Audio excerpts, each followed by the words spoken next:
Alô, meu povo! Chegamos! Papudo está no ar, hein? Hoje, o nosso entrevistado de hoje, nossa, tem bagagem, tem história, um dos mais renomados, respeitados na ufologia. Edson Boaventura! Tudo bem? Tudo bem, Everton? Prazer estar aqui no Papudo Podcast. Opa! E hoje o papo aí promete, né? Promete. Hoje vai ser muito papo sobre ufologia, sobre Exatamente. extraterrestre, Operação Prato, ET de Varginha e por aí vai. E por aí vai. Quero te agradecer pela presença. Sou fã. E depois, ó, pessoal, ele vai falar do canal dele, que ele tem um canal, um programa, todos os dias, né, Edson? Você lança um... A gente lança vídeo segunda, quarta e sexta-feira. Depois você vai... Né? E agora a gente vai começar com lives nas quintas-feiras também. Eu sou seguidor do canal dele, eu assisto todos os dias, toda vez que ele posta. Já postou um agora Hoje que tem um relato misterioso lá, é um caso triangular lá em Tatuí, um objeto triangular. Caramba, Edson, que história, que riqueza que você tem de documentário sobre OVNIs. Meu, eu queria fazer uma pergunta antes, assim, o que mais me chama a atenção, Edson, eu queria que você falasse, por exemplo, assim, por que Acobertamento. Acobertamento do exército. Por que eles ficam sempre acobertando para não deixar o povo saber por que essa coisa acontece? Por quê? Assim, o assunto OVNI, ele já é um assunto polêmico em si. E os militares, os governos têm observado que esses objetos têm uma tecnologia superior à tecnologia que nós temos aí na área da aviação, né? E então, o que eles querem? Adquirir essa tecnologia extraterrestre para, através de um processo de engenharia reversa, fazer as suas naves aí, ou usar essa tecnologia para algum instrumento bélico, alguma coisa que vai colocar ele, né, no caso esse país, esse órgão, em vanguarda, né, em vantagem aos outros concorrentes dele ou até inimigos. No caso, se os Estados Unidos conseguir essa tecnologia, ele vai ficar na frente do Japão, vai ficar na frente da China, vai ficar na frente da Rússia, né? Mas sempre os americanos, só porque... Porque assim, os americanos é que começaram a pesquisar, né? Esse caso já lá atrás, né? Teve o projeto Blue Book, já ouviu falar, né? Sim, claro. Projeto Livro Azul e tal. Saiu até uma série sobre isso, né? Sim, mas né? é legal a série e tal, mas ela é muito truncada, porque mistura alguns casos reais, né? Tem muita ficção e às vezes eles pegam dois casos reais e misturam tudo isso, né? Entendi. Então, assim, não é uma série que retrata a verdade do projeto Blue Book. E o projeto Blue Book norte-americano, ele iniciou em 52. Mas os Estados Unidos começou a pesquisar isso a partir de 47, quando teve aquela queda em Roswell.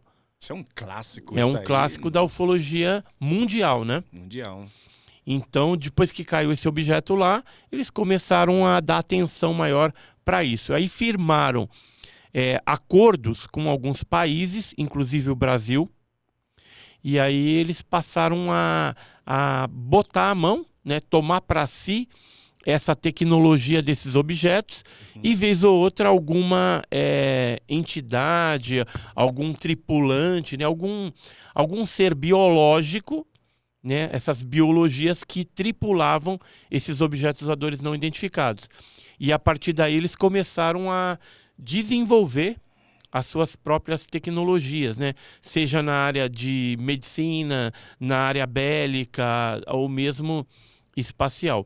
E na parte de comunicação a gente percebe que foi muito rápido, né, o avanço tecnológico que a gente teve, principalmente do telefone fixo, né, de fio para celular, né, porque muitos dos OVNIs que caíram ou que foram abatidos dizem aí as histórias, né, das pessoas que viram, que participaram do resgate, que tinham uma espécie de chip, né, e na verdade computador, né, tudo isso a gente vê que são circuitos, são chips, coisas que foram feitas através, provavelmente, de engenharia reversa, né?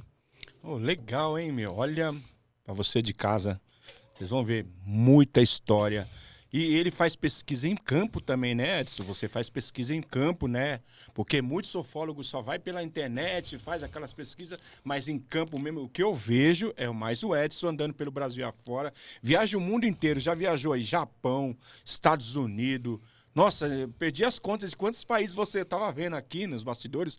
Nossa, são mais de 20 países que você viajou. Isso, 21 países. 21 países? 21 países. É país demais, É que assim, quando eu fui para a Itália, eu considerei a Itália, e eu tinha ido em Roma também, né? Só que Roma não, o Vaticano ali, né? E o Vaticano é um país, né? E eu tinha esquecido aí eu contei Itália e o Vaticano como um só. Então, por isso que é 21. Antes eu falava, eu já fui em 20 países. Mas, na verdade, é 21. Mas você já tem um próximo país que você vai viajar ou não? Ainda não. Ainda não. Mas, assim, eu pretendo dar uma chegadinha na Austrália, que eu não conheço. Lá tem bastante casos, né, ufológicos. E tem também pinturas rupestres, que é a Vondina, que são nas paredes lá, feita pelos aborígenes australianos, e que essas pinturas lembram muito o Grey, né? Aquela tipologia Grey, que são seres baixinhos, com cabeça grande, olho grande. Então, segundo os aborígenes australianos, na verdade, aquilo ali, eles estão retratando a deusa da Via Láctea. Entendi. Né? Era uma deusa deles, que eles adoravam lá, em termos míticos aí, religiosos, antigos, né? E aí eles pintaram isso nas paredes e chama a atenção a similaridade da fisionomia da deusa da Via Láctea, a Vondina, com uma tipologia Grey. Caramba, o Eric, tem como mostrar aqui teve no último dia 20 de janeiro de 2024, teve o primeiro encontro. Isso. O Congresso da Ufologia. Nossa, eu me emocionei. A sua festa, Edson, parabéns. Que evento. Porque o pessoal de casa, para saber, ele faz palestra, ele é palestrante também. No evento, ele faz no Brasil inteiro. E esse encontro, nossa, tinha gente... Lotou, né? Lotou. Eu fiquei, na hora que eu estava assistindo a sua palestra, teve pessoas que estavam pedindo cadeira, não tinha cadeira de tanta gente. Aí até cedi um espaço para uma senhora lá. Falei, sou jovem, então eu vou ficar de pé. Mas lotou. Mas lotou, estava lotado, foi um sucesso total. Parabéns, eu acho que esse encontro, nesse dia foi... E o lançamento do seu livro. Do livro, esse livro. Do livro aqui, ó. ETs de Varginha montando... Tem como mostrar aí? Tem aí. Dá pra mostrar aí, ó? Aí, ó. Dá pra pegar aí? Então, é um livro sobre o caso de Varginha, é o volume 1. Volume 1, tá quebra-cabeça, né? Com 402 páginas, né? Tem mais de 250 fotos, tem documentos também, histórias aqui incríveis. Nossa, só que o volume 2 também vai ficar sensacional. Sério, Edson? Então, eu vou soltar o volume 2 agora, provavelmente no final desse ano de 2024. E aí eu vou fazer o segundo encontro ufológico do Enigmas e Mistérios. Vai ter? Esse ano. E assim, pro pessoal adquirir esse livro, como é que ele pode fazer para pode entrar em contato conosco, né, através do e-mail, boaventura_gug@hotmail.com. E eu vou receber uma leva, né, de livros impressos agora dia 9 de fevereiro. Então, aí eu já vou ter para... Tá mandando pro pessoal, né? Quem quiser adquirir. Já tem uns 40 pedidos na frente. Nossa, porque assim, os livros, a primeira tiragem que a gente fez acabou. Eu voltei para casa depois do evento com umas 2 caixas lá e depois já acabou. Graças a Deus. Entendeu? Foi tudo. E o interessante é que assim, esse livro do ETs de Varginha, Montando Quebra-Cabeça, a história dele é interessante, que foi assim, o meu filho e a minha esposa começaram, a Margarete, né, que está aqui no estúdio também. Abraço, Margarete, viu? Ela foi uma incentivadora, meu filho, falou, pai, por que você não faz o livro, né? Você teve pesquisando o caso Varginha desde o início, desde 1996. Então, vamos fazer um livro, já que o evento vai ser no próprio dia 20 de janeiro, quando o caso faz 28 anos, 28 de anos. aniversário. Então aí seria interessante, de repente, estar Nossa. colocando. Aí eu comecei a fazer o livro, eu falei, meu Deus, vai ficar umas 800 páginas. Aí eu parei nas 402 e falei, vai ser volume 1 e depois eu solto o volume 2. Que senão eu ia ficar falado, louco. eu comprei o seu livro, eu tô na página 35 ou 36. Eu tô lendo uma página por dia porque é muitas informações, é muita testemunha. Nossa, E você tá gostando? Nossa, eu tô adorando. Ó, o caso... a gente colocou as testemunhas, tem mais de atenção? 80 testemunhas Mais de que 80. a gente agradece aqui, né? Colocam... Assim, tem testemunha que não quis colocar o nome, né? Uhum. Tem militar, por exemplo, que não quis aparecer, mas quem autorizou colocar o nome, a gente colocou o nome aqui. E depois... tem, por exemplo, uma cronologia dos casos. Mais pra frente aqui, ó. Tem uma cronologia, porque as pessoas pensam que o caso Varginha aconteceu só no dia 20 de janeiro. Aconteceu antes e depois... Aqui, ó, dia 13 de janeiro, já tinha casos de avistamento no sul de Minas. Aconteceu então, começou antes, aí teve o abate do objeto no dia 20 e depois continuou aparecendo até junho. Então, a cronologia vai até junho de 96. Dia 28 de junho é o último caso aqui que a gente relata. Ó, 28 de junho de 96, às 5 horas, José Fernandes Siqueira observou uma tocha, que eles chamam de mãe do ouro, tocha, né? Uhum. Nas proximidades de sua casa na cidade de Passos, Minas Gerais.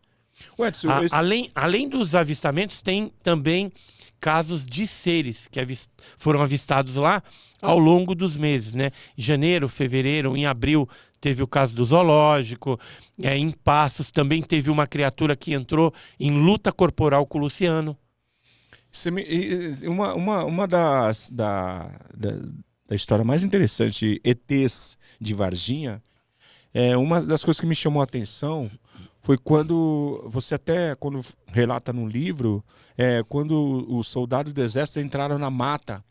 E eu estava até falando com a produção aqui, a criatura que que um deles se assustou, né? E acabou... Foi capturada essa criatura que eles atiraram ou não? Eles capturaram 6 criaturas. Capturou 6. 6. É que você não chegou ainda na parte... não cheguei na página. Mas como eu vi você falando na palestra no dia 20, aí eu lembro muito bem que você tinha falado que tinha um dos soldados se assustou. Se assustou e deu um tiro com um fuzil, né? Automático leve, que é um FAL. Era um ser peludo, alguma coisa assim, não era? Isso. Os olhos... vermelhos. Caramba, assim, tinha a criatura sem pelo, né, que foi vista pelas meninas e tal, mas também tinha com características peludas, né? Nossa, os caras se assustaram assim do nada, meu. Você imagina você encontrar com um bicho lá que você não sabe o que é, tudo peludo, né, com aquele olho vermelho esbugalhado, uns calombinhos na cabeça e vir pro teu lado. Acho que você não vai ficar esperando, né? É verdade, cara. E deve ser uma coisa... dar um beijo na criança. Não vai, né? Com certeza. E assim, militar, ele é treinado para assim, manter a calma e manter a serenidade em qualquer situação adversa, né?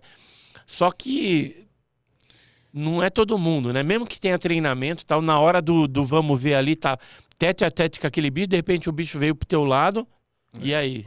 Eu nunca esqueço quando eu vi na televisão, na época, em 96, não sei se era o sargento ou o coronel, falando do mudinho, cara. Aquilo ali, meu... Cara, que o cara daquele foi falar que era o mudinho o ET? Não, então, essa questão do mudinho... Nunca esqueço. Cara, ela foi, vamos dizer assim, colocada como... cobertamento. Foi um engodo que eles colocaram no IPM, que é o Inquérito Policial Militar, que foi feito para eles desbaratarem, vamos dizer assim, o caso Varginha. Ou seja, eles queriam colocar a culpa no mudinho, Porque o Mudinho é uma figura icônica, vamos dizer assim, de Varginha, Nossa, que ele às vezes ele fica agachadinho mesmo, catando bituca de cigarro.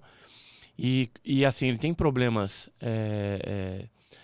de limitações, né? Ele não fala, ele, né, tem um certo retardamento também, pouco, mas tem. E assim, ele fica naquela posição. Então, o Exército, querendo acobertar esse caso, resolveu criar esse PM para questionar o livro do Pacatini, que tinha muita informação. Foi o primeiro livro de Varginha, do Vittorio Pacatini. E aí colocaram como se fosse o Mudinho. Só que a versão do Exército ela foi mudando ao longo do tempo. Sim. Porque no IPM fala que é o Mudinho. O Major Causa acabou dando uma entrevista para uma televisão estrangeira, estava fazendo documentário lá, acho que era um documentário argentino, se não me falha a memória, ou inglês, não sei. E aí ele foi perguntado, ele fazia parte do Centro de Comunicação Social do Exército, ou seja, aquela parte que faz relações públicas e tal. Uhum. E aí foi perguntado para ele a respeito dos ETs de Varginha. E ele explicou que era um casal de anões grávidos, Nossa. que naquele dia estava chovendo muito, e aí o caminhão do Exército parou e deu carona para aquele casal até o hospital regional. Aí quando o pessoal viu o casal de anãozinho grávido, barrigudinho ali, né, descendo tal, e entrando dentro do hospital, o pessoal confundiu com ET. Caramba, né? Só que assim, agora já tem até a terceira versão, que seria o Etevaldo. Eu até conto no livro o Etevaldo também. O Etevaldo, dizem ali as más línguas, né, no Exército, que era um soldado pobre, que ele ia ter que mudar de casa e aí não tinha grana para fazer a mudança, então eles pegaram um caminhão do Exército, daquele modelo 1418 com lona camuflada, que é de tropa, e colocaram a mudança dele para quebrar o galho do Etevaldo, né? E aí quando o caminhão começou a transitar ali por Varginha, tudo, aí o pessoal perguntou, o que tem aí dentro? Ah, é o caminhão do Etevaldo, né? Aí ficou aquela lenda, né? Virou aquela lenda que era o caminhão que estava levando o ET. Na verdade, era a mudança do Etevaldo, só que eu não sei nem que Etevaldo é esse, que nunca ninguém achou o tal do Etevaldo. E muito menos o casal de anões, até hoje eu não consegui localizar, e nem moradores que tem lá em Varginha conseguiram identificar. E assim, se tivesse um casal de anões grávidos que foram no hospital, teria que ter pelo menos alguma documentação, né, desse casal, que esse nenê já teria nascido também, né? E nunca foi. Nunca apareceu. Nunca apareceu, é verdade. Não, eu conheço já tentou pessoas. Investigar e não achou. Já investigamos e não existe. Caramba, então, assim, essas explicações foram as piores, né? Nossa, foi a pior. Ô, Eric, tem como rodar aqui no telão aqui para. Bom, esse aqui foi o certificado que eu ganhei, ó. Ó, que legal. Chique. Ó, Everett Silva, certificado, aí, ó. Participou do primeiro encontro ufológico, Enigmas e Mistério.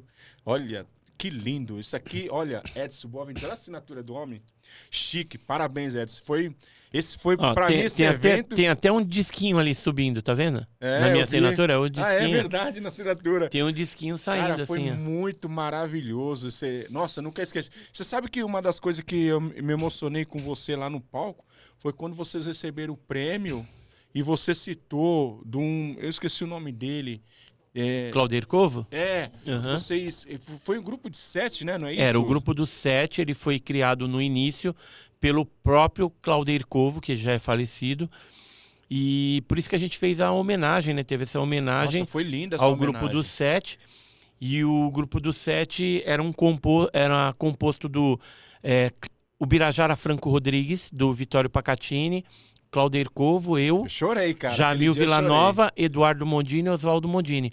Como o Claudir não estava presente, Aí a gente convidou a filha dele para receber o prêmio foi mesmo. no lugar, entendeu? Foi mesmo, foi lindo, foi a homenagem eu até merecida. chorei. Eu vi lá, pô, vocês... Eu me emocionei na hora, né? Foi emoção, todo mundo aplaudiu de pé, aquilo ali eu acho que vai ficar marcado para sempre. A gratidão, né, que vocês teve. E é assim, foram os pesquisadores iniciais do caso, depois chegaram outros pesquisadores, logicamente, os dois foram irmãos agregando, lá, né, também, né, que você os falou, dois né? irmãos gêmeos, né, o Eduardo e Oswaldo Mondini. Então foi bem emocionante e eles receberam um prêmio merecidamente. Merecido, claro. Porque na época a gente sofreu na pele o acobertamento, a ameaça, né? teve ameaça. Depois você me conta sobre essa ameaça aí. Telefone grampeado também, né? Eu dedico um capítulo no livro também para falar a respeito, livro, né? tem, falando sobre ameaças, grampos telefônicos e outras situações. É mais aqui no finalzinho, aqui ó. Ameaças, grampos, né? E outras situações. Então aí tem os Mondini que receberam ameaça, o Vittorio Pacatini, todos nós. Isso é o lançamento, viu? Isso. Pessoal de casa para ver aqui, ó. Depois ele vai deixar o endereço para quem quiser adquirir o livro. Pessoal, vale a pena. Vocês têm que comprar esse livro. Já é a segunda remessa agora, né? É a segunda remessa, porque a primeira esgotou. Tá vendo? Só para você ver o sucesso de venda que é ETs de Varginha montando quebra-cabeça. Olha, parabéns. Eu sou fã desse homem. Esse homem é um homem renomado, um dos ufólogos mais importantes do Brasil. Dá para passar aí, produção, o Eric? Aqui, ó, no Japão, isso que eu queria falar. Conta essa história do Japão, lembra? Que você relata no seu canal também. Então, eu tenho uma filha que ela mora lá no Japão, né?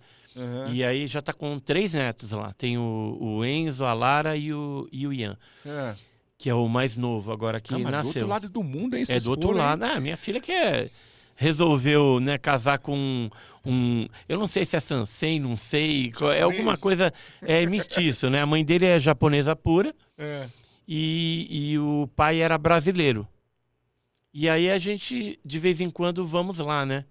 Já fomos quantas vezes lá? Umas 4 vezes. Caramba, 4 vezes no 4 Japão? vezes no Japão. Pretendo voltar em 2025. Essa aí eu tô com meu pai ali do lado, minha mãe. É seu pai? É meu pai. Meu pai. Tá Mas eles moram no Japão também? Não, eles foram juntos, né? A gente levou eles lá para ver os bisnetos. Entendi. Entendeu? Tá. E aí, meu pai já tá com 81 anos, minha mãe com 81 também. Quer dizer, agora já tá com mais, né? Nessa foto aí tava com 81. Caramba. Só que tá bem, né? E a gente deu uma paradinha no Emirados Árabes, ali em Dubai. Meu pai pilotou até quadriciclo com a minha mãe ali atrás. Sério? Com 81 anos. Foi show o negócio. E aí legal, a gente aproveitou para pegar alguns casos, né, lá nos Emirados Árabes e depois seguimos viagem para o Japão.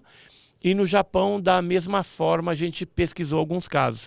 Então tem uma história que você pesquisou aí. Tinha casos lá em Okinawa, por exemplo, tinha casos Terra em Nagoya. e lá, por exemplo, num vídeo que nós fizemos, eu publiquei um caso numa área que tem bastante incidência lá, ufológica, e o pessoal jogava tipo um laser no objeto, e o objeto ele respondia, ele aumentava a intensidade do brilho, né? No Japão mesmo? No Japão. E o meu genro, né, que é o Yuki, ele trabalha numa fábrica lá, onde ele conhece uma pessoa que foi abduzida. Ela foi pescar num rio ali do Japão, e aí, nisso que ela estava pescando, veio o objeto, ela teve uma perda de memória, ela apagou, e quando ela acordou já tinha passado algumas horas, ou seja, teve um missing time, né, um tempo perdido, e provavelmente ela foi abduzida. Nossa, caramba. E agora eu voltando lá no Japão, eu vou ver se conversa com essa pessoa. Entendi. Aí a gente pega lá, assim, porque japonês, ele já viu muitos casos assim de OVNI e assombração. Lá a gente tem algumas casas, floresta, por exemplo, tem uma floresta lá que o pessoal vai lá e se mata. Então é tudo assombrado, aquele negócio, né? E japonês é paciente, né, Edson? Mas assim, o japonês é meio assim, xarope nesse aspecto, porque se você não é o melhor naquela tua profissão, o que que eles fazem? Vão para aquela floresta e mata.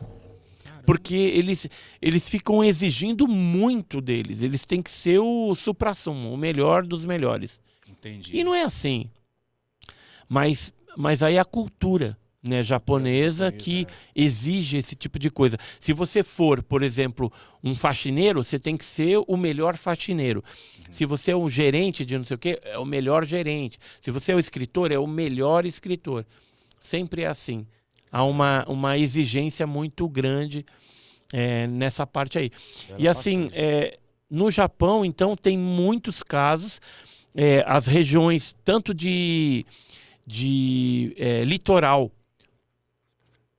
a região tanto de litoral como de serra, né, que tem lá, tem alguns morrinhos, não é tão... não tem morros tão altos assim, mas geralmente aparece o fenômeno ufológico. E o japonês, ele tem uma facilidade com a tecnologia, né? Então, geralmente tem celular de ponta, filmadora. Mundo, né, Edson? Então, eles têm muitas filmagens desses objetos lá. E existe numa cidade lá um museu que foi criado... É aquela cidade que teve o problema lá do reator que explodiu. Lembra? Qual que é o nome? Não, lá no Japão. Fukushima. Em Fukushima tem um museu com mais de 3.000 peças só sobre ufologia. Então vale a pena. Quem vai para o Japão e quiser, por exemplo, visitar um museu que fala sobre o assunto, é lógico que você não vai entender muita coisa, né? Porque esses pictogramas aí japoneses, que nem vocês estão vendo aí na foto, é complicado. Primeira vez que eu e a Margarete fomos para o Japão, e até a gente de Varginha, né? Você mostrou, né, no seu canal, né? Sobre Varginha? Em japonês, até que você falou. Tem uma revista que publicou, a revista Mu. Isso. Mu. Japonesa. Não é Musu, né? Não, é Mu. Mu. Que trouxe, assim, o caso Varginha e outros casos, né? Tá tudo brasileiros. Em japonês, né? Tudo em japonês, não dá pra saber o que tá escrito lá. Então, na primeira vez que eu fui lá, eu e a Margarete, a gente passou um aperto, porque a gente foi para Tóquio, descemos no aeroporto de Narita, e depois a gente ia pegar o trem-bala, né, para tentar chegar até a cidade da minha filha. Então imagina a gente tentando falar inglês com um japonês que não sabe falar inglês. Você tá brincando, Edson. E aí a gente compra um bilhete pro trem e é tudo japonês. A única coisa que você entende ali é a letra. A letra não, o número. Tinha os números. Agora, o resto é tudo esses pictogramas aí. Mas a sua filha fala influente japonês, né? Fala, mas a gente tava sozinho. Tava eu e a Margarete lá. Ah, tá, entendi. A vontade que a gente teve foi dar meia volta e voltar pro Brasil, porque não ia rolar. Aí nós chegamos com muita dificuldade, a gente conseguiu. Hoje tá melhor, tá? A gente já foi 4 vezes. Agora já tem inglês escrito, né? Então você consegue identificar melhor e saber para onde que você tem que ir. Mas naquela época, a primeira vez que a gente foi, não tinha isso. Aí quando a gente conseguiu entender e chegar na plataforma, a gente parou lá e ficamos. Aí veio um japonesinho, um senhorzinho japonesinho, todo com uniforme e tal, que trabalhava ali. Aí começou, fala com a gente lá, né, em japonês, e a gente... não entendia nada. Caramba. Aí a gente pegou o bilhete, né? Aí ele e apontava pro chão, né? E a gente, o que será que esse japonês está falando? E assim, provavelmente ele está falando que não é pra gente ficar aqui. Eu acho que não é aqui. Aí a Margareth sacou que ele apontava pro negócio do número e tinha uns números no chão. Então a gente tinha que ir mais pra frente para pegar o trem lá na frente, porque é tudo organizado. O trem chega impreterivelmente, sei lá, se é 14h01 ele chega. 14h02 ele sai, 14h02 ele sai.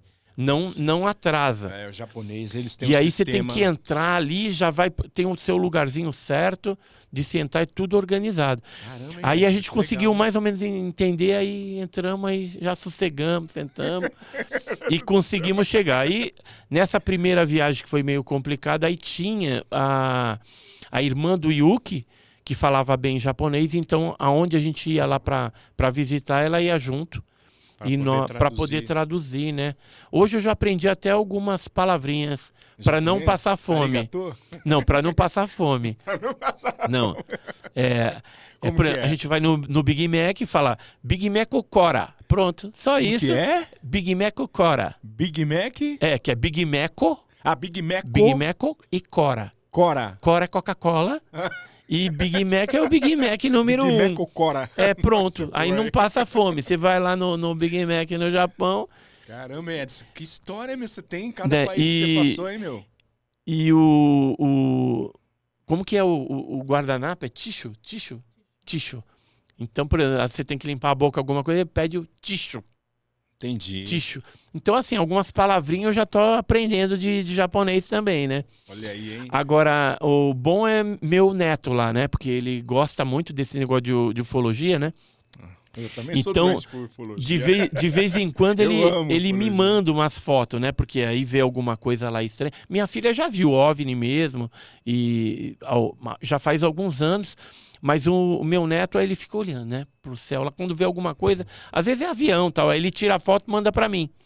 Vô, é OVNI? Aí eu olho, não, esse é avião. Né? Mas ele já tem até um binoclinho lá para ele ficar olhando, tal. Então, futuramente, ele diz que vai ser um futuro ufólogo lá no Japão, viu? Olha, caramba, já pensou? Já pensou, hein? Já pensou? Que legal. Aí vai ser o pesquisador lá no campo, Isso. no Japão. Agora, assim, acho que o Japão foi o lugar mais longe que eu fui, né?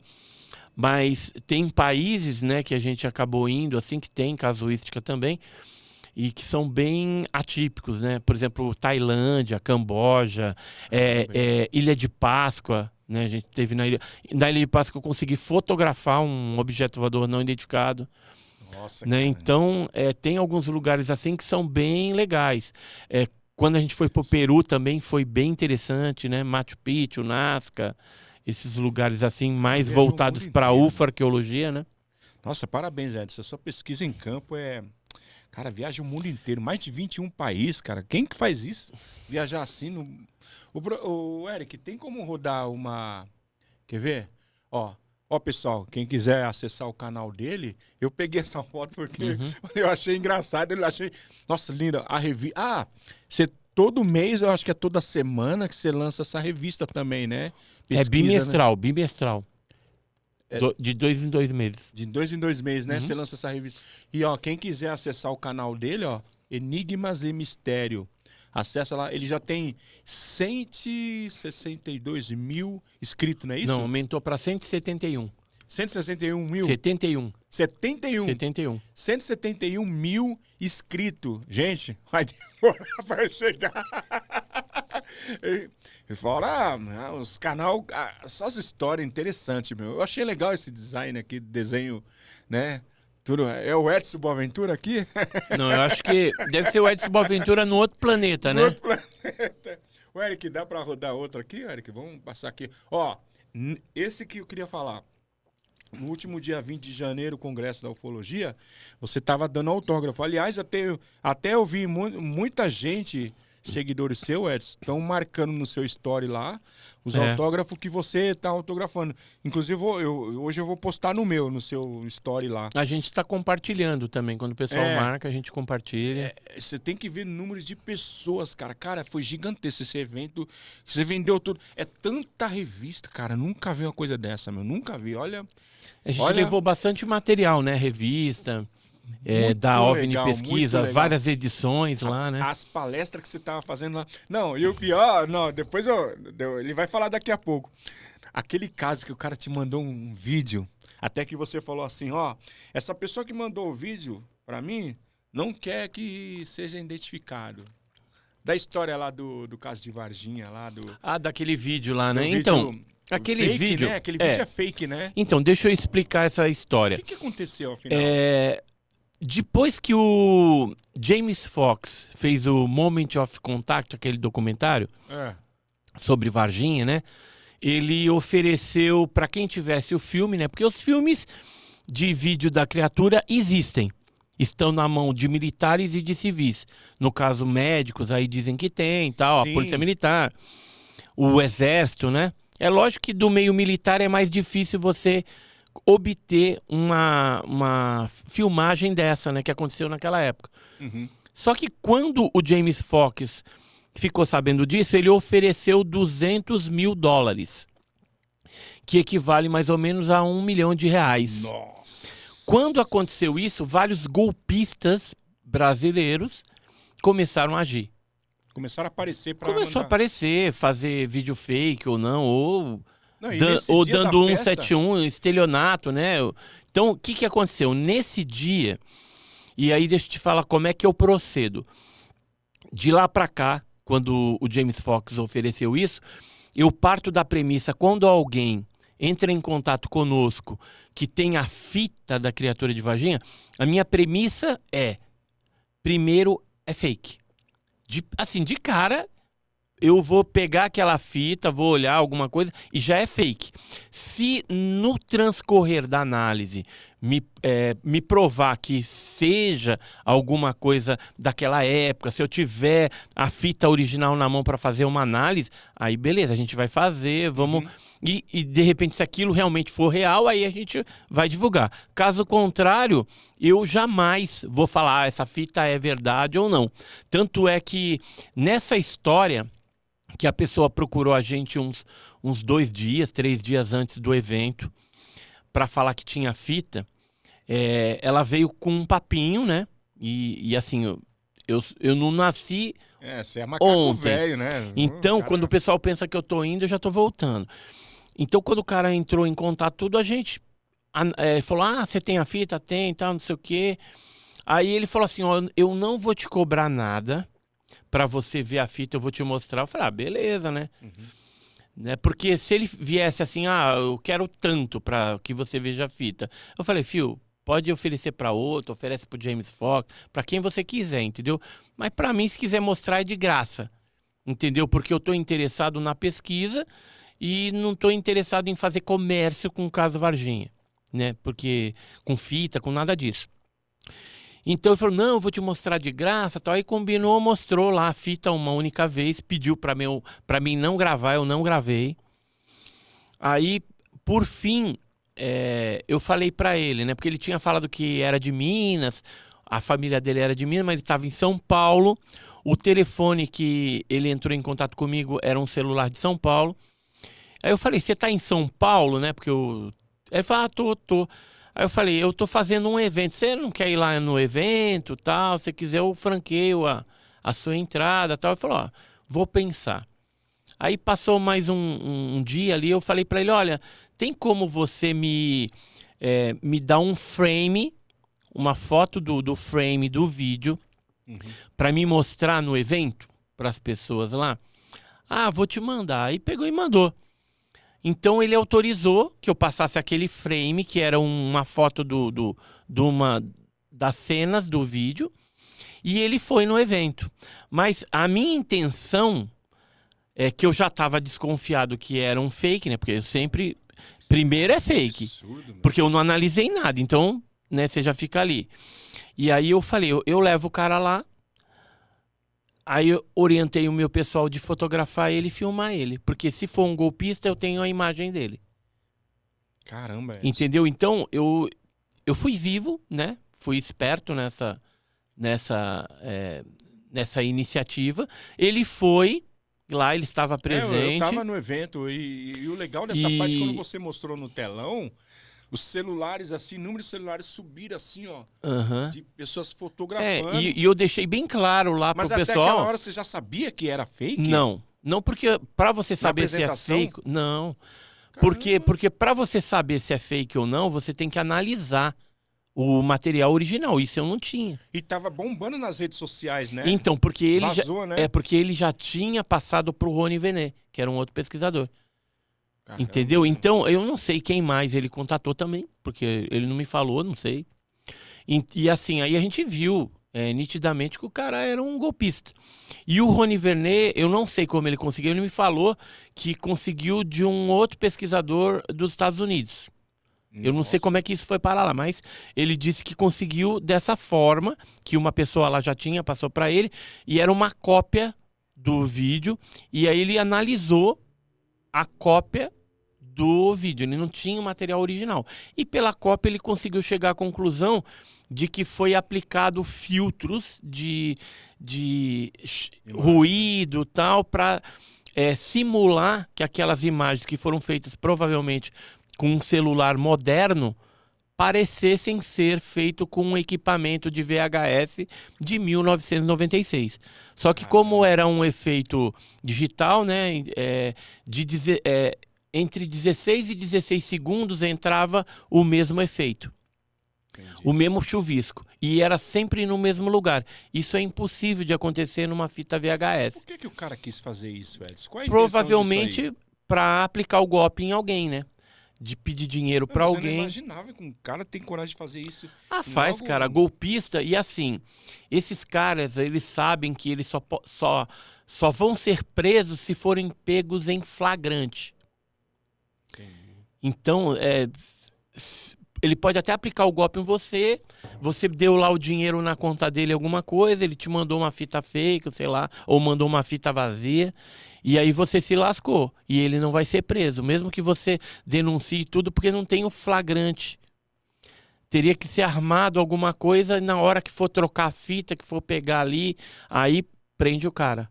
Se você souber que já é. Mas pelo menos a gente sabe quem que é o cara, já ele deu uma sumida agora, né? Já sumiu. Cara, já sumiu, rapidinho, né? Porque ele foi desbaratado, né? Desse fake aí, dessa tentativa de golpe. Acaba ofendendo e assim, né? No evento, para ficar bem claro, eu deixei bem claro, pessoal, eu vou mostrar um frame de um vídeo que eu vi, eu não sei se é verdade ou não, porque eu não tenho a fita para analisar. Então eu deixei bem claro, pessoal. E foi só a título de curiosidade, como ele tinha autorizado, botei lá no telão. E depois se confirmou sendo um fake. Tanto que o Pacatini, né? Ele até compararam se era o mesmo vídeo que ele tinha visto no caso do Exército, não é? Mas ele falou que não. Não, né? Não. Pelas características do que o Pacatini disse que viu, é totalmente diferente. Entendi. Agora, os estelionatários, os golpistas, eles sempre vão fazer filmes usando aquilo que se fala, né? Como que é a característica da criatura? É marronzinha, com olho vermelho, não sei o quê. Então você vai ter aquilo ali. Como que a gente vai saber se uma fita é real ou não? A partir do momento que chegar uma fita realmente autêntica, que tenha pessoas na fita, porque a gente sabe que tem militares, que tem, por exemplo, no caso dos hospitais, tem médicos, né? Que da época tem o Badam Palhares, tem alguns médicos ali do regional. Acha que essa fita... E aparece esses caras novinho, né? Então qual que vai ser o termômetro para falar essa fita é real ou não? Vai ser a gente ver essas pessoas novas naquela imagem. Isso já vai ser um grande indício de que seja uma fita autêntica. Você acha que essa fita muito breve vai ser revelada ou não? Não dá para saber, né? Se vai ser ainda esse ano, se é o ano que vem? Não dá para saber. Eu tô na caça de umas 2 pistas aí, né? De fita. Mas vamos ver, né? Se eu conseguir alguma coisa, a gente... bota a boca no trombone. Eu me lembro uma entrevista que você fez com um ex-militar do Exército. Esse dia eu assisti, só que eu não pensei em abaixar porque eu me descuidei. Depois ele pediu para você retirar do seu canal. Foi. Cara, o cara deu um depoimento, cara... de cara limpa, né? De cara limpa? A gente assim conversou durante alguns meses. Você tem esse vídeo ainda? Tenho. Mas só que eu não tenho autorização dele para... Por que ele mandou tirar? Ele disse que foi ameaçado por pessoas que ele supõe ser do Exército. Supõe. Agora, como naquela época também tinha muita gente que ficava querendo derrubar o meu trabalho, tinha ciúme e inveja, né? Das nossas pesquisas de Varginha, etc. e tal. É o que eu mais vejo no seu relato. Então pode ser que, assim, eu estou apenas conjecturando, supondo, pode ser que algum ufólogo tenha ligado para essa pessoa, já que tinha o nome, tinha tudo. É fácil você achar na lista telefônica lá da cidade, tinha a cidade onde ele morava, tudo. Ligar pro cara, se passar por alguém do exército e pedir um cala-boca para ele, senão ia ameaçar. E aí ele pegou e falou, estava desesperado, que tinham ameaçado ele, a família dele e tal, então para mim tirar o vídeo, pelo amor de Deus, do ar. Nossa, E aí eu tive que tomar essa decisão, embora ele tinha autorizado, né? Nossa, o vídeo já estava viralizando. Já estava com mais de 100 mil visualizações naquela época. Ele estava gostando disso, inclusive. E aí, quando veio essa suposta ameaça para ele, telefônica, que a gente não sabe de onde, se é do exército ou não, eu acho que o exército não ia se prestar esse papel de ficar ligando pro cara lá para... tira o vídeo do ar. Eu acho que foi mais a concorrência, vamos dizer assim, os outros ufólogos, a dor de cotovelo, que fez ligar para ele, né, criar essa ideia, e o pessoal cria isso mesmo, né, fica pensando em fazer o mal para os outros. E aí eu deixar o cara assim, temeroso, né, morrendo de medo, e aí ele pediu pra gente. Aí, em consideração ao depoimento dele ter sido um cara legal, e a família dele também, eu falei com meu filho tudo, né? Falei com a Margarete. Aí um abraço pro Arthur, hein, filho a gente tomou a decisão de tirar do ar, né? Eu falei até pra ele, eu falei, cara, o seu vídeo já viralizou, tem gente que deve ter baixado por aí, deve estar já em outros lugares. Aí ele falou, não, pelo amor de Deus, tira. E depois eu corro atrás disso, tal, em outros lugares. Eu falei, tá bom, então. Aí nós tiramos. Agora, recentemente eu tive com uma pessoa da cidade dele, inclusive ele esteve lá no evento. Uma pessoa da cidade que mora na cidade dele, lá em Minas. E essa pessoa falou assim, olha, eu conheço o ex-recruta lá. Falou o nome dele. Então, ele é uma pessoa da cidade que não tem nada que desabone. É um cara trabalhador, já trabalhou no correio, é um cara assim. Então, essa pessoa que mora lá, que conhece ele, diz que não tem nada que desabone. Fala assim, e ele não é tido a bebida, não é tido a ficar mentindo, inventando história, nada disso. Então, por exemplo, essa pessoa falou, eu acredito que ele tenha vivenciado alguma coisa. Essa história é riquíssima. Porque olha só, cara, algumas pessoas depois ficaram tentando falar, mas ele não tem nenhum registro dele que ele tenha servido. Mas ele falou isso na fita, que foi apagado, que ele serviu e que quando ele foi para casa e tudo mais, chegou na casa dele o certificado de reservista dispensado por excesso de contingente. Ele até me mostrou, eu tenho esse... A gente conversa de vez em quando até hoje. Uhum. Eu tenho ele no meu WhatsApp. E aí ele mandou o documento todo. E isso que era estranho, né? Agora, se o exército quiser apagar a vida de um cara por conta de alguma situação, é só ir lá no sistema e falar que ele nunca serviu, que ele foi dispensado por excesso de contingência. E ao longo dos anos, a minha esposa trabalhou com um militar que também serviu lá na ESA. Ela trabalhava de financeira numa oficina do irmão dela. E aí esse cara de Varginha baixou lá e começou a trabalhar. E esse cara tinha até um ET assim, tatuado no braço e tal.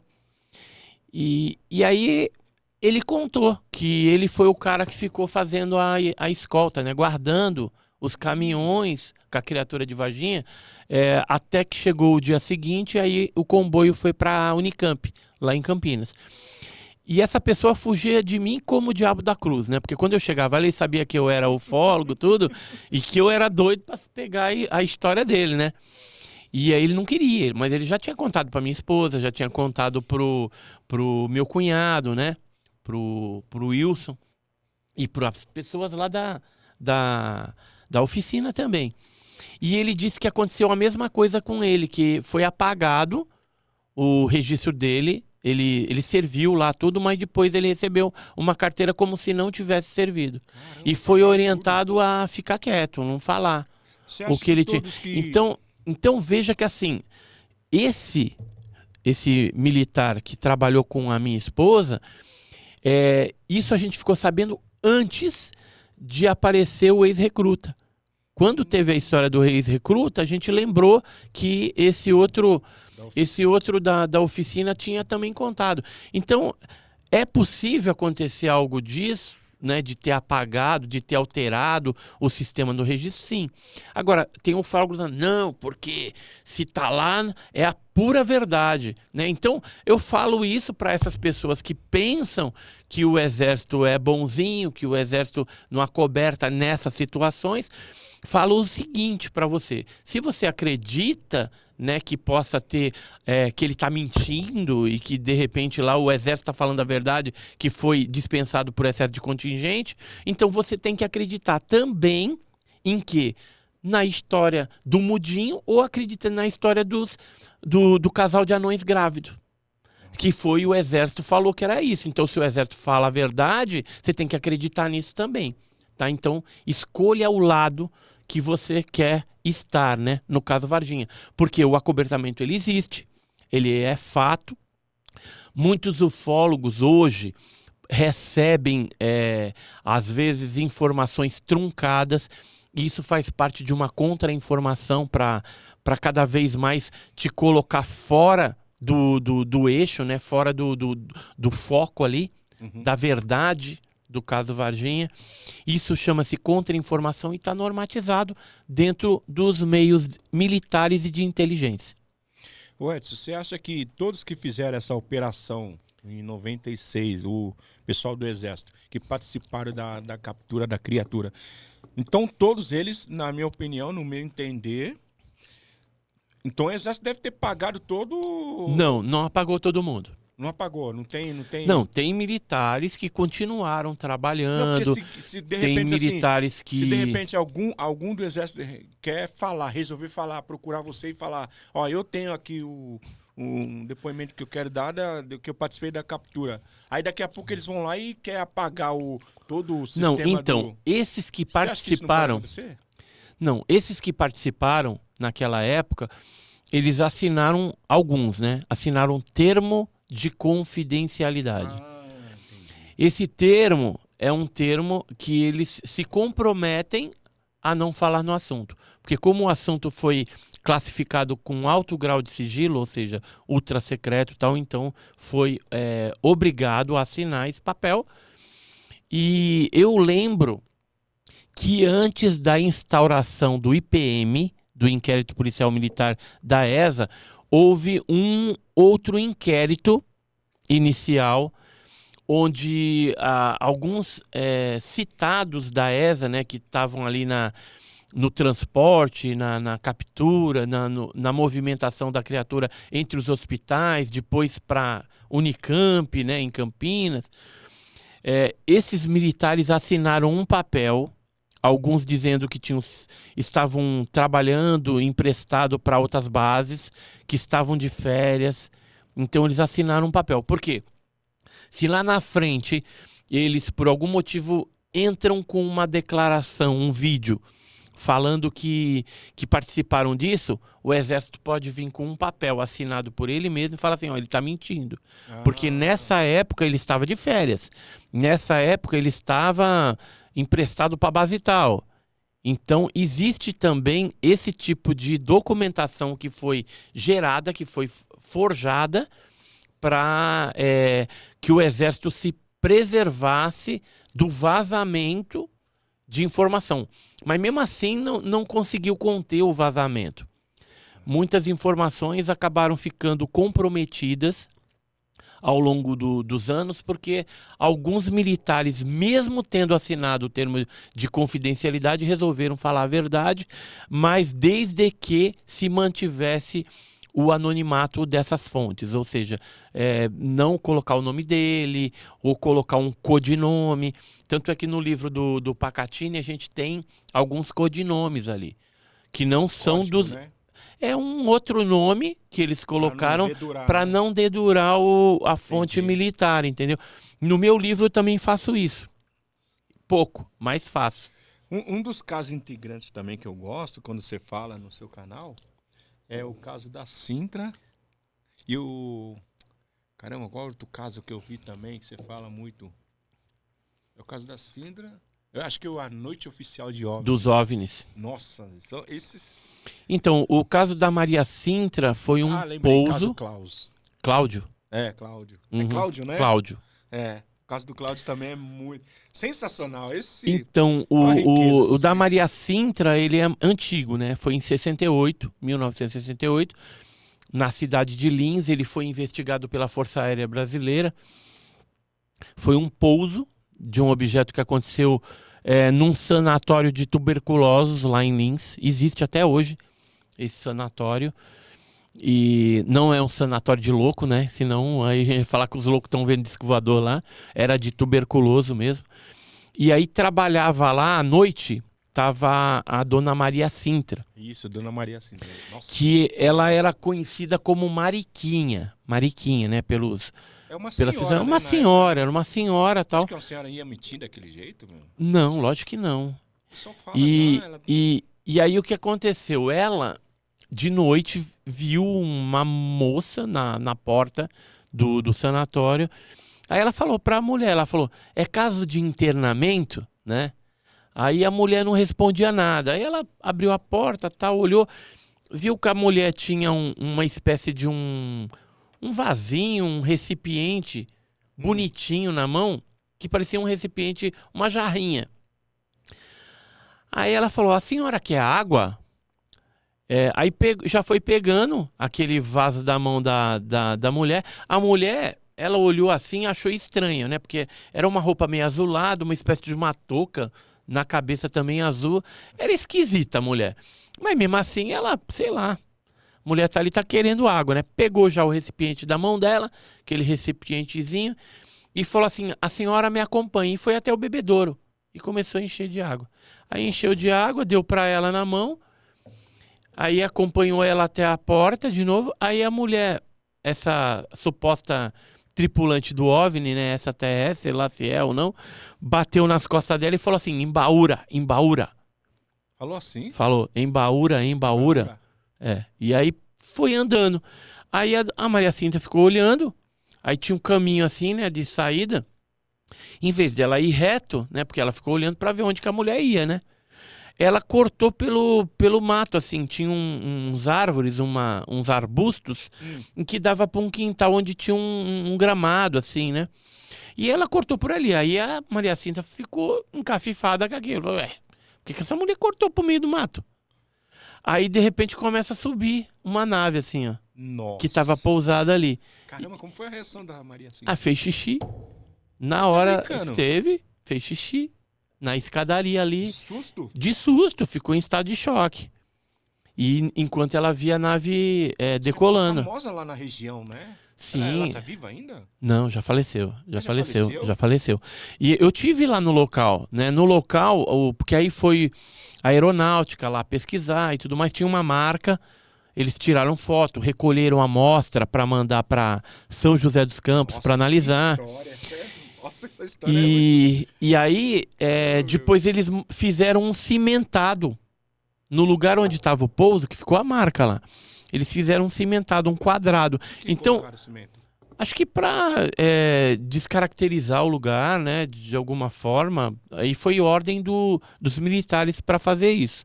Ou para evitar que curiosos fossem lá olhar a marca, tudo, né? E aí, depois teve alguns outros depoimentos que a Força Aérea pegou do diretor do sanatório. E acho que mais um funcionário lá que viu essas naves em dias diferentes do que a Maria Cinta tinha visto, né?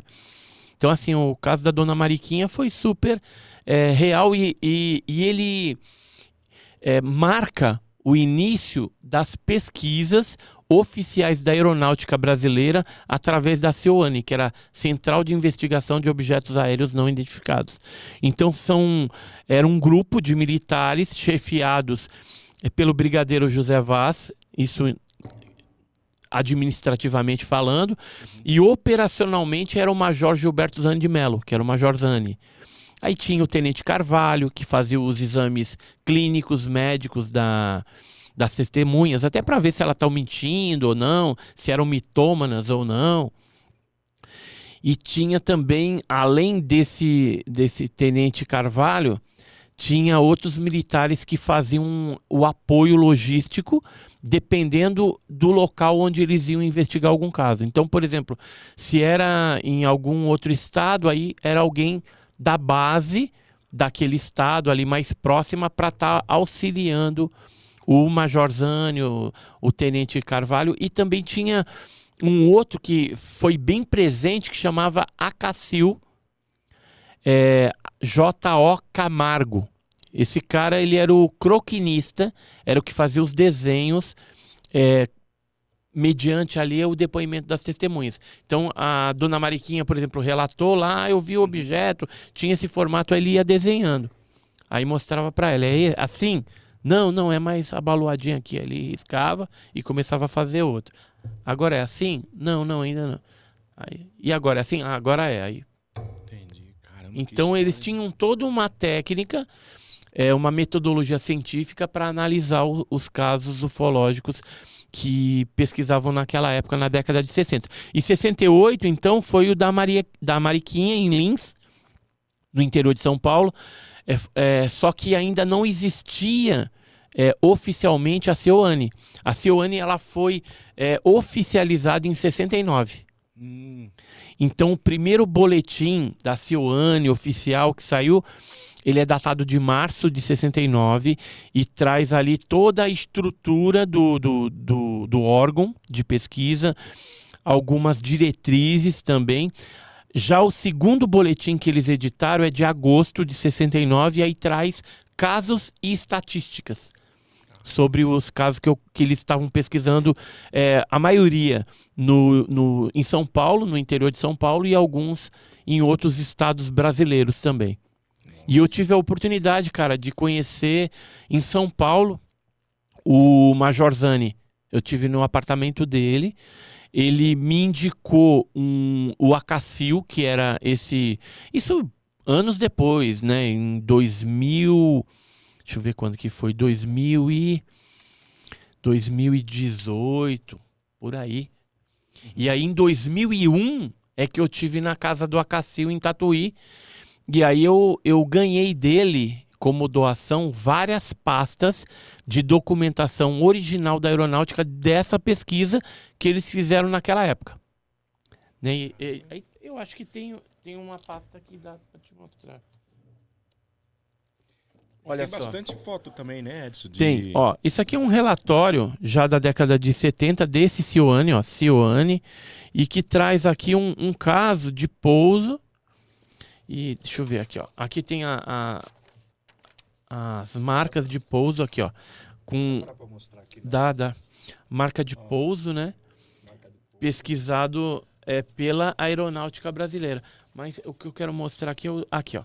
Esse aqui é como que ficou lá as marcas, né? E a nave, ela tinha esse formato e os seres tinham um capacete. Caramba, e tinha os olhos. Esse desenho é ela preto. que fez? Essa foi a testemunha, né? A testemunha, deixa eu ver o nome aqui, qual que era o nome do cidadão aqui. Era Roberto Gautama. Caramba. Acho que é Gautama. E quem pesquisou foi o Major Zani, ó, Major Aviador Zani, que é o Major Gilberto Zani de Mello. Além desses, né, tem vários, as pastas elas tinham, às vezes, recorte de jornal. Aí, ó, disco aqui, voador. Disco voador. Isso aqui é um dos primeiros casos que eles investigaram em Bauru. Você tem também as fotos também do caso da Operação Prato, né? Tenho. Então, assim, a Cioane foi um órgão oficial que pesquisava isso. Infelizmente, depois ele encerrou. Da Operação Prato, eu até trouxe uma pastinha aqui. Ó o tamanho da pastinha aí. Edson Boaventura. E aqui, ó, você tem, por exemplo, o envolvimento americano na Operação Prato, né? Tem relatórios. Nossa, esse caso de Operação Prato é um... Tem pousos, né? Pousos que ocorreram, pessoas que foram atacadas, né? Que a dona Aurora lá, que foi atacada, né? Aí, ó. Nossa, olha isso, cara. Mas tem vários, ó. Jogavam focos de luz, né? Esse aqui também foi queimado aqui, ó, no peito, ó. Embaixo, tá vendo a marca? Tô vendo aqui, ó. Aí, ó. Aqui, ó. É melhor que eu tô vendo, ó. Aí, ó. Esse aqui, caso ó, aqui, esse aqui dá pra ver. Esse aqui é da casa da Ilha dos Caranguejos, né? Então as pessoas... A Operação Prato foi na década de 70, né? No norte do nosso país, começou no Maranhão. Você esteve no Belém do Pará, né? Eu vi lá no seu canal lá. Tive o ano passado 2 vezes e a gente pretende voltar esse ano. Tem as fotos, né? Aí, que foram feitas pela aeronáutica também. Isso aqui você primeiro foi lá em Brasília, comando aéreo. Não foi? Eu tive em Brasília também entre os anos de 99 e 2005. Eu tive no Condab, eu cheguei a ver essas fotos, né? Verdade, ganhei algumas fotos. Toda vez que quando você vai em Brasília, lá em Brasília, pegar o arquivo lá, eles negam para você, por você ser conhecido na grande mídia, porque o Edson Boaventura, ele já teve na Globo, SBT, Record, Band, nossa, em todas as emissoras do Brasil aqui. Aí quando você vai lá, o pessoal já sabe que é você. Na verdade, eu não vou lá, eu peço... geralmente através da LAI, né, que é o SIC, Serviço de Informação ao Cidadão, eu peço alguma foto, algum relatório de algum caso que eu fico sabendo. Aí a gente direciona esses pedidos, essas solicitações para a Marinha, ou para o Exército, a Aeronáutica, ou a ABIN, seja o órgão que tem e detém aquela informação. Só que quando chega lá, o meu nome ele já está marcado, né, por ser um nome que pesquisa esse tipo de assunto. E como o assunto ele é ocultado do público, o que geralmente ocorre? Eles mandam uma resposta padrão dizendo que não tem a documentação, ou que a documentação perdeu na enchente ou queimou no incêndio. Inventa um monte de desculpa. Tá? Ou no caso do Exército, eles falam que o documento foi destruído.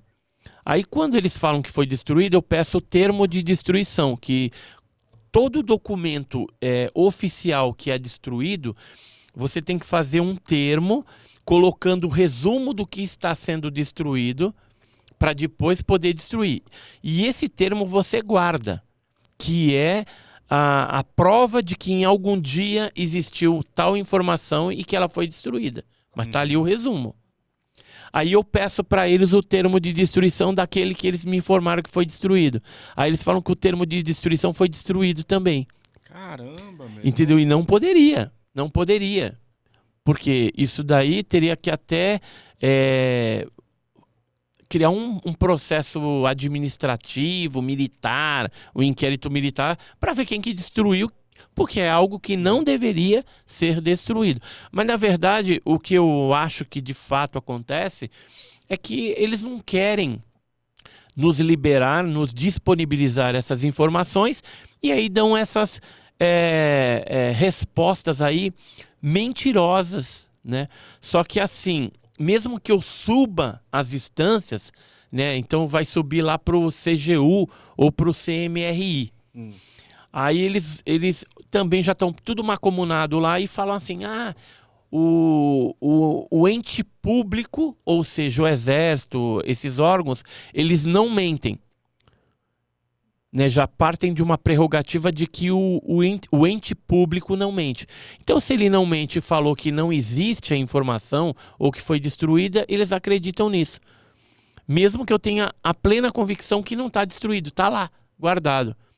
Mesmo que eu tenha uma cópia disso vazada, da documentação e mostre, por exemplo, para o CMRI ou para o CGU, eles vão falar para mim, tudo bem, vocês estão mostrando aqui um documento, está lá assinado, tudo, mas nós não temos competência para saber se esse documento que você está me apresentando é real ou não, é verdadeiro ou não. E aí a gente não vai entrar nessa seara. E aí o ente público não mente, ele volta nessa historinha aí e dão como negado o acesso à informação. Aí eu não consigo acessar. Então, geralmente é isso que acontece. O acobertamento ele persiste de uma forma bem forte e os normativos eles permitem que a gente seja lesado como cidadão brasileiro. O caso que eu achei mais emblemático, assim, caso no Fantástico, você conseguiu o arquivo lá em Brasília, né? Da gravação da noite oficial dos OVNIs, né? Nossa, isso aí foi uma audiência estrondora, né? Você e o... Como lá? Isso. E aí vocês apresentaram, né, esse documento aí, nossa. E tem lá no seu canal, né? Que todo mundo pode ouvir, né? Através de uma fita, né? Noite oficial dos OVNIs. Deixa eu só pegar aqui. Ela é um dos casos assim clássicos brasileiros, né? Aconteceu dia 19 de maio de 86. E o que a gente tem liberado lá são alguns relatórios como esse, falando do que efetivamente foi perseguido naquela noite, né? Eles falam de mais de 20 objetos voadores não identificados que foram perseguidos pelos Mirage F-5, né, da Força Aérea Brasileira. E aqui tem documentos datados de 29 de maio em que falam de gravação de vídeo, ou seja, tem gravação de vídeo. Tem gravação de vídeo, só que eles falam que não existe. Eles falam que não existe. Do radar. Nossa. Então eles falam que não existe, mas só que existe. Porque eles mentem. Mas será que descaradamente para não nos liberar essas imagens, né? Por conta do acobertamento mesmo. Agora, o interessante do caso de maio de 86 é que existe até documentação em inglês. Isso aqui é um telex do DIA falando do caso, ou seja, houve até um envolvimento norte-americano nesse caso. E os militares, para você ver como eles mentem descaradamente, isso aqui é uma resposta do Centro de Comunicação Social da Aeronáutica, Ministério da Aeronáutica, datada de 11 de setembro de 91, endereçado ao falecido Rafael Cury, onde eles falam uma mentirada só aqui. Eles falam que, ó só, no episódio a que o senhor se refere, que é maio de 86, todo o tratamento técnico disponível pelos órgãos do Ministério da Aeronáutica, responsáveis pelo controle do espaço aéreo brasileiro, foi utilizado e as conclusões nos remeteram a anomalias magnéticas. Eles estão falando aqui que 3 tipos de diferentes sistemas de radares estavam com problema. Você imagina o caos aéreo que seria, ou seja, se era anomalia magnética, estava com problema ali nos sistemas de radares. Ou seja, outra coisa que eles falam, aqui, efetivamente, todo o aparato militar de defesa do espaço aéreo foi mobilizado sem que, efetivamente, fosse feito qualquer contato visual que justificasse a presença daquele plot. Ou seja, o Ministério da Aeronáutica está falando que não houve contato visual, que nenhum piloto, que ninguém viu nenhum objeto voador não identificado, que era só anomalia dentro dos radares. Só que nos depoimentos que foram para a imprensa na época, cada militar ali, alguns deles viram os objetos visualmente. E declararam que os objetos tinham cores, né, que alternavam cores alaranjada, amarela, verde. Eles falam de cores. Esse militar, por exemplo, aqui, o capitão Sérgio Fiuza, ele estava acompanhado na hora, na escola de especialistas de aeronáutica, por 2.000 militares. Todos eles viram visualmente. Ou seja, são 2.000 testemunhas militares entre professores e sargenteantes ali, os estudantes ali da Escola de Especialistas da Aeronáutica que viram os objetos na noite de 19 de maio. Ou seja, por que o Ministério da Aeronáutica, então, dá em 91 uma resposta mentirosa dessa. E aí depois, em 2009, é liberado este relatório assinado pelo José Pessoa Cavalcante Albuquerque, que dá aqui a resposta, né? Quer ver? Vou falar só a conclusão, né? Eles falavam aqui que produzem ecos no radar, não só do sistema de defesa, como também das aeronaves interceptadoras simultaneamente, como com comparação visual pelos pilotos, ou seja, aqui eles falam que não teve avistamento visual, e aqui no relatório oficial verdadeiro eles falam que teve contato visual. Aí fala que os objetos variam as altitudes, variam suas velocidades da gama subsônica até supersônica, tem capacidade de acelerar e desacelerar de modo brusco. Tem piloto que falou que eles chegaram a 15 Mach, 15 vezes a velocidade do som. Isso em 1986, 86. Né? Imagina os dias da tecnologia. E aí no final ele fala, como conclusão dos fatos constantes observados em quase todas as apresentações, este comando é de parecer que os fenômenos são sólidos e refletem de certa forma inteligência, pela capacidade de acompanhar e manter distância dos observadores, como também voar em formação não forçosamente tripulados. Poderiam ser teleguiados, né? Ser sondas ali, teleguiadas e tal. Mas veja que a resposta oficial é totalmente diferente da resposta que eles deram para os ufólogos. Aqui é uma mentira descarada, e aqui está a verdade. Então, isso é a prova do acobertamento, que sempre, infelizmente, imperará e continuará existindo. Caramba, hein, meu? Que documento, hein? Mas voltando na Operação Prato, então, tem fotos, né? O capitão Irangê Holanda, ele chefiou toda a equipe que pesquisou lá os fenômenos, chegaram a filmar, fotografar esse fenômeno e geraram milhares de páginas. A liberação do vídeo não tem ainda? Então, isso aqui é um frame de um vídeo. Esse é frame de um vídeo. Digo, vídeo agora, de fita. os vídeos da operação... Isso aqui também é um frame de um vídeo. Você tem mais fotografia, né? Então, mas isso aqui é o frame do vídeo. Ah, do vídeo. A foto tirada da tela da televisão. Caramba, Onde que foi... Isso aqui é o vídeo. Mas e pra onde que tá esses vídeos hoje? Então, os vídeos, pelo que eu fiquei sabendo, estão nos Estados Unidos. Caramba, aí que eu falo, americano de novo, esse cara aqui, ó, Hal Puthoff, é um físico que trabalha no BES, no Bigelow Aerospace, do Robert Bigelow, e ele disse que ele teve acesso a 15 horas de vídeo Super 8 colorido, preto e branco, do Brasil, né, da pesquisa que foi feita pelos brasileiros, pelo capitão Irangê Holanda, junto com os americanos, e ele também teve acesso a centenas de fotografias e milhares de páginas de documentação oficial. Então, esse cara aqui, ó, Harry Reid, é um senador norte-americano, e quando ele estava vivo, ele estava tentando liberar esses documentos lá nos Estados Unidos. Esses documentos brasileiros de pesquisa no Pará, no Maranhão, e no Amazonas, e não conseguiu. Caramba, hein, meu? Não conseguiu. Então você vê que é complicado o negócio nos Estados Unidos. Existem, então, vários documentos, né? Pessoas que foram atacadas, seres desse tipo aqui que foram observados naquela época, em 77. Aí, pessoal, ó, esse é o desenho do caso da Operação Prato. Olha aí, a testemunha que viu, né? Então, tinha seres altos e tinha seres baixos, com olho preto, às vezes usando capacete, 77, com antena. Hein? Eu tinha 77. Eu nasci em 76. Então você tinha um aninho. Tinha um aninho. Nossa, caramba! Quando começou essa bagunça lá no norte do nosso país. Ó, tem vários recortes de jornais que foram publicando, né, essas matérias. Esse jornal aqui, Estado do Pará, publicou a matéria da pessoa que foi agredida, né, foi atacada por essas luzes e acabou perdendo, inclusive, o nenê. Ela estava grávida. É o caso da Silvia Amara.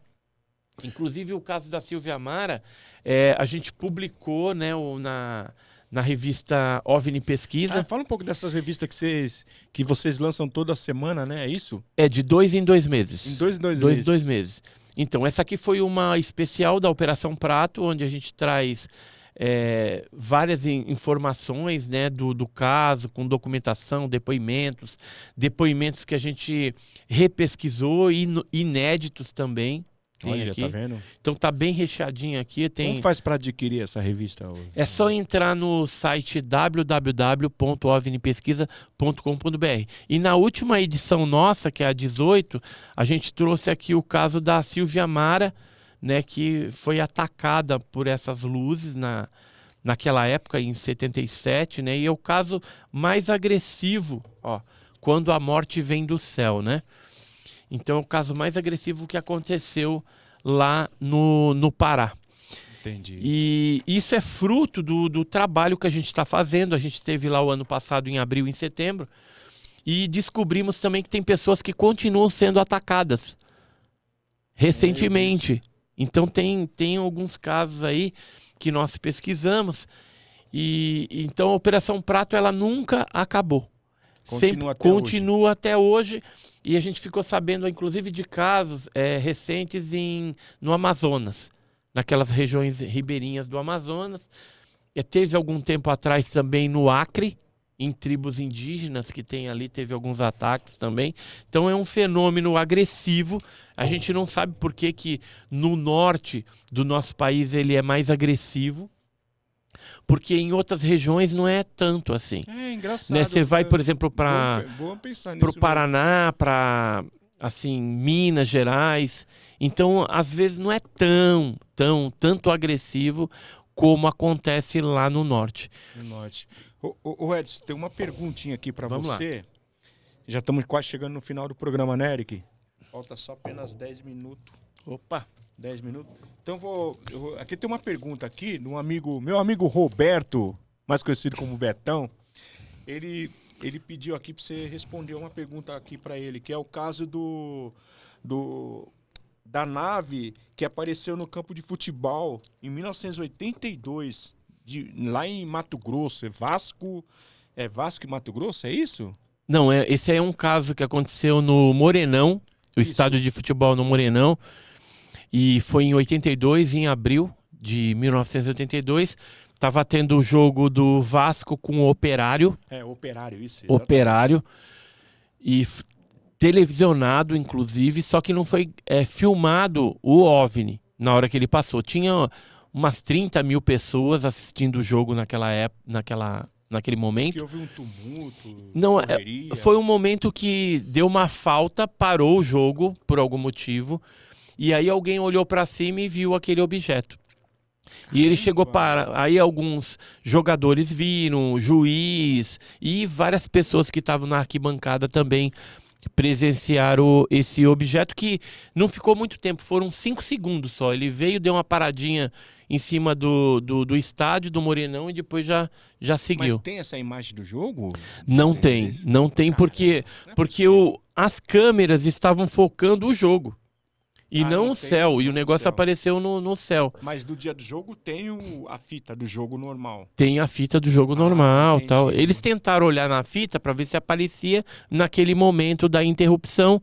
De repente podia ter pego alguma coisa, mas não conseguiu, não gravaram, né? Uhum. Então ficou só no depoimento dessas mais de 30 mil pessoas que estavam no jogo e viram. Aí não tem como falar que não viram, então, né? A gente no canal Enigmas e Mistério, meu canal lá, a gente tem relatos misteriosos. Tem um dos relatos misteriosos que a gente fala a respeito do depoimento de uma pessoa que estava no jogo.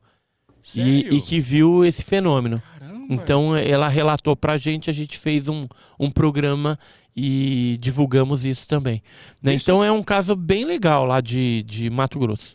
Deixa seu contato para quem quiser te contratar para eventos também, palestra, adquirir o seu livro, o seu documento aí e o seu canal, né? Que é um sucesso, que eu sou seguidor do canal dele. Então, quem quiser aprender um pouquinho mais, né? A gente tem o canal Enigmas e Mistérios, com mais de 870 vídeos lá já publicados. Temos livros também. Esse aqui foi o primeiro livro que eu escrevi, Alienígenas no Passado do Brasil. Bom, eu já li, já. E tem OVNIs, Arquivos Militares, que é baseado nesses documentos da Força Aérea, né? Então esse aqui traz 3 casos de pouso que ocorreram em Ibiúna, no interior de São Paulo, Ibiúna. pesquisado pela aeronáutica.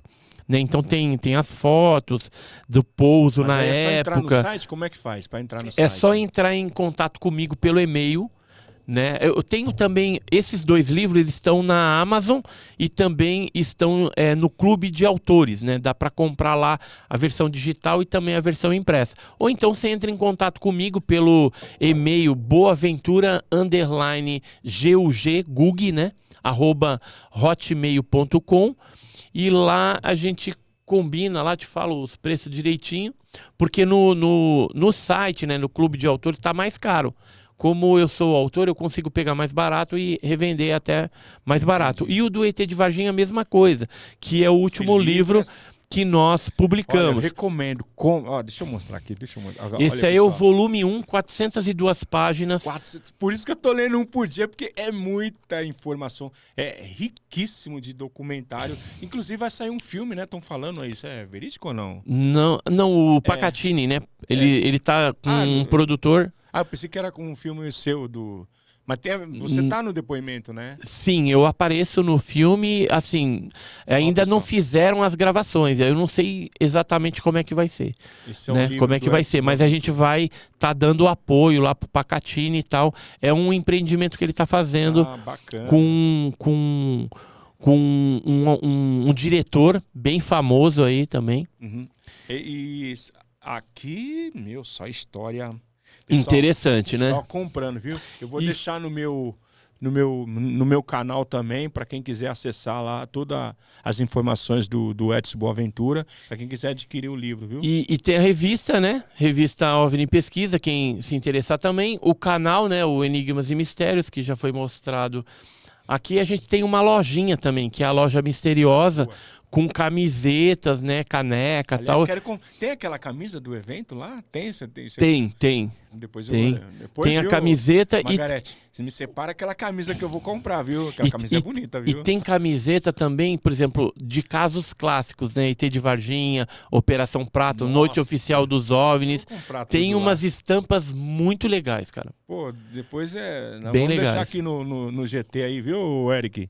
Depois todas essas informações. E só para finalizar, esse ano a gente vai para o Pará novamente fazer mais alguns levantamentos da Operação Prato lá. Então quem quiser, por exemplo, ajudar a gente, financiar, de repente ir até na pesquisa lá no Pará, entre em contato com a gente também, porque a gente sempre chama, né, alguma pessoa lá da região, ou mesmo de longe, de repente a pessoa tem disponibilidade para participar de uma pesquisa de campo assim. Porque é uma experiência bem diferente, né? Bem atípica, e aí você já vai ficar sabendo como é que é uma pesquisa de campo. Por exemplo, no meu canal, a gente publicou hoje o caso lá do Triângulo, que é um relato misterioso. Mas o vídeo anterior a esse é uma vigília que nós fizemos em Colares, lá no Pará, na praia onde os militares ficavam com os equipamentos montados e gravando os OVNIs, que é a praia do Machadinho. Caramba, e nessa oportunidade, dessa vigília que nós fizemos lá, dessa pesquisa de campo, o Paulo Brackwerner, que é um dos editores da revista OVNI Pesquisa, ele teve a oportunidade de ver um OVNI. Juntamente com a minha esposa, Margarete, viu. O Albert Eduardo, a Queline Borges também viu. Só eu e o meu filho Arthur que não vimos. Caramba, deixa porque a gente estava com equipamento de infravermelho de um outro lado da praia e não conseguimos ver no momento que eles viram, que eles estavam olhando para esse lado do céu e a gente estava monitorando um outro lado.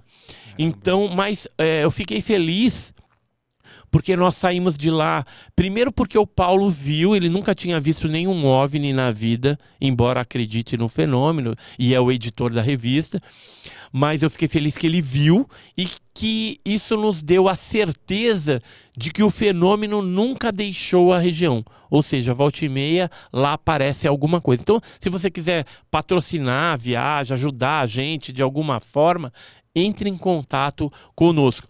E a revista, a gente faz ela também de forma assim informal. A gente não tem nenhuma editora, nada. É tudo independente. tudo independente realmente. Então, às vezes você quer fazer uma parceria, divulgar algum produto, ou mesmo bancar uma parte da revista, entra em contato com a gente aí, porque aí vai estar ajudando o nosso trabalho. A gente já está na editoração da 19ª edição da revista, está ficando muito legal, né? Bem legal mesmo, e logo logo a gente vai estar disponibilizando aí para compra no site também. É isso aí, queria agradecer o Evert por esse bate-papo aqui no Papudo Podcast. E você aí que está assistindo a gente, se não é inscrito ainda, vai lá, se inscreve no Papudo Podcast e se inscreve no meu canal também, o Enigmas e Mistérios. Valeu. Show de bola. Obrigado, Edson. Obrigado, meu povo. Um abraço e até a próxima. Valeu, Papudo no ar. Valeu.